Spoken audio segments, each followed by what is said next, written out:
Maayong butag, Senator Loren, and welcome back sa At Home with GMA Regional TV. Senator, ongoing na po ang 18-day campaign to end violence against women at nagsimula na ito noong November 25 hanggang December 12.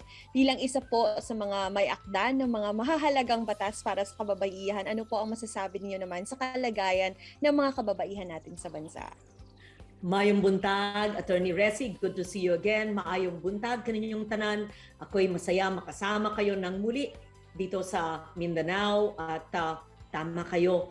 Ang ating ginugunita ay yung mga linggo ngayong Desyembre para sa proteksyon ng ating kababaihan. Nakalatag na lahat ng mga batas sa aking 3 termino sa Senado. Nandyan yung Anti-Trafficking in Persons Act. Nung second term ko, pinaigting ko yung proteksyon sa pagbabawal ng pagbenta, pang-aabuso o pangkalakal ng bata at babae. Bilang babae, kailangan paigtingin natin ang ating pagproteksyon sa karapatan ng kababaihan at kabataan.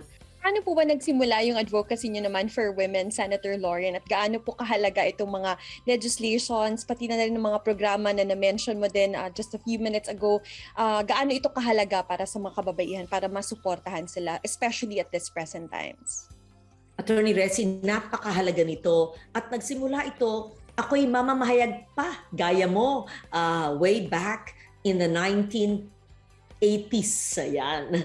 1980s pa, ginagawan ko na ng mga storya, ng mga articles, dokumentaryo, ang mga problema ng ating kababaihan.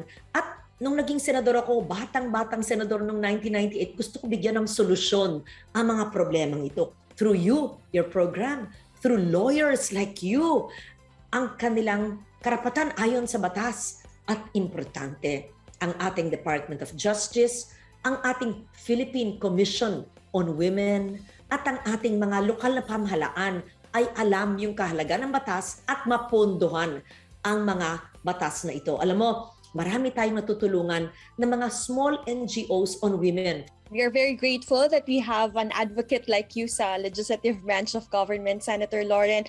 Pero ang tanong po ng bayan, ano pa po ba mga pwede nating magawa para sa kapakanan ng mga kababaihan at mailigtas sila sa karahasan at pang-aabuso? Ang importante ay ipaalam natin sa kanila na meron batas na nagbibigay ng proteksyon para sa kanila. Pangalawa, ang importante, ang mga ahensya ng gobyerno, lalo na ang Department of Social Welfare at Development, ang Department of Justice, pati na rin ang DILG through the PNP, Philippine National Police. Alam ang ating batas at bilang senador ng 3 termino at ngayon ay representante and God willing, gusto kong bumalik ng Senado para mapondohan ko lahat ng aking mga batas na ginawa para sa kababaihan at sa kanilang kabuhayan.